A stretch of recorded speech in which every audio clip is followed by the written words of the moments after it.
So this is the problem for hyperbola. Okay, this is the hyperbola problem.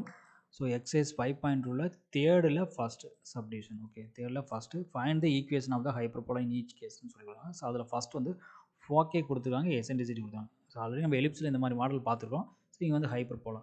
So 4k point கொடுத்து plus or minus 2 கொடுத்துருவோம். Plus or minus 2 x axis. ஓகேவா? So plus 2,0 minus 2,0 எழுதிக்கலாமா? So அப்படின்னா hyperbola இப்படி வரும். சரிங்களா? வரையில் பார்த்துக்கணும். transverse axis along the transverse axis along the x axis கொடுத்துருக்காங்க. சரியா? 2,0. So eccentricity is 3,2. So 4k லென்த்துக்கு டிஸ்டன்ஸ் கொடுத்துருக்காங்க. So general equation of the hyperbola வந்து எக்ஸ் ஆக்சிஸில் கொடுத்தனால x minus h whole square by a square.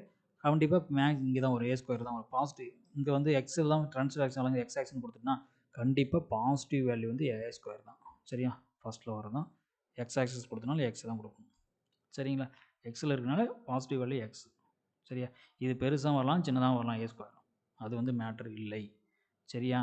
So ஆனால் இங்கே x ஒயின்னு இருக்கும் போல் எக்ஸு பாசிட்டிவில் தான் எக்ஸ் எழுதணும். இங்கே ஒயின்னு எழுதிடக்கூடாது. ஓகே, இங்கே மேஜர் ஆக்ஸ் ட்ரான்ஸ்வர்ஸ் எக்ஸ் ஆக்சிஸ்னால இது புரியுதுங்களா?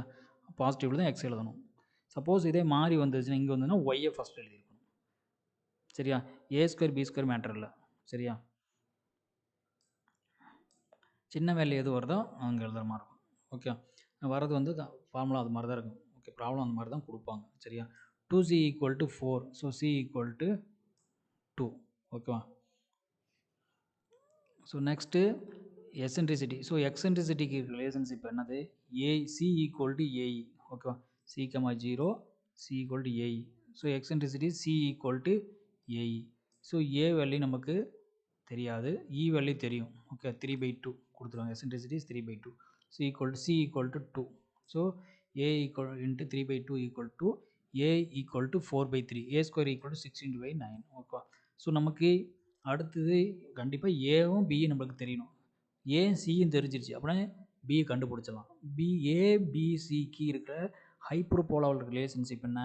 C square is equal to a square plus b square. இங்கே மிஸ்டேக் பண்ணிடக்கூடாது. அதுவே வந்து எலிப்ஸில் என்ன relationship? C square is equal to a square minus b square வரும். ஓகே, ஹைப்பர்போலாவுக்கு c square is equal to a square plus b square. இந்த இது முக்கியம். Okay, plus b square.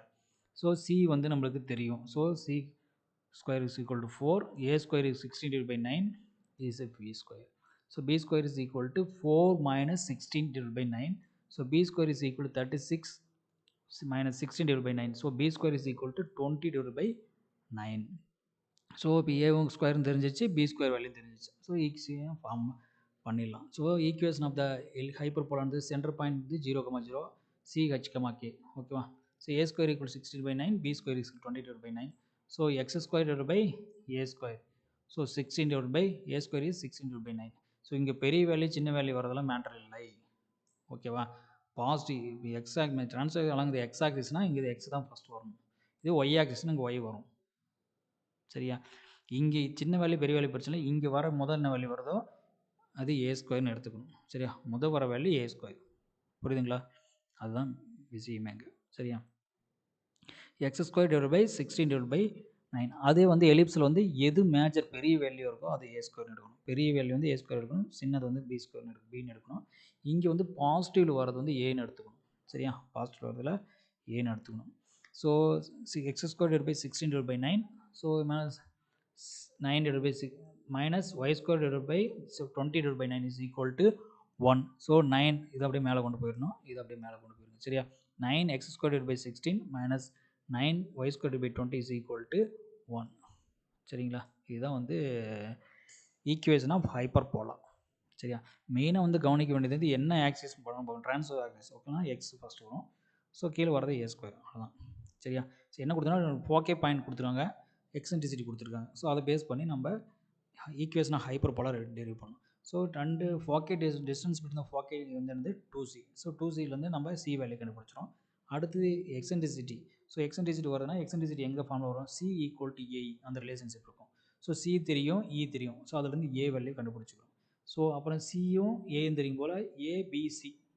So நம்ம ஹைப்பர்போலாவுக்கு தேவையானதே ஏவும் பி தான் தேவை, சி நமக்கு தேவை.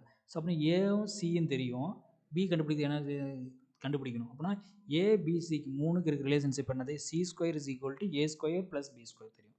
ஸோ அதை கண்டுபிடிச்சின்னா அதுலேருந்து பி ஸ்கொயர் கண்டுபிடிச்சலாம். அவ்வளோதான், ஈஸியாக வந்து ஈக்குவேஷன் ஆஃப் ஹைப்பர்போலாவை நம்ம ஃபார்ம் பண்ணிடலாம். சரிங்களா?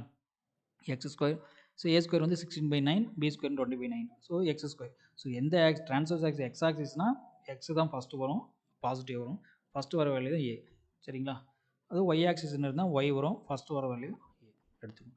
எலிப்ஸில் வந்து எது மேஜர் வேல்யூ அதை தான் வந்து ஏ ஸ்கொயர்னு எடுக்கும். சரியா? தேங்க்யூ.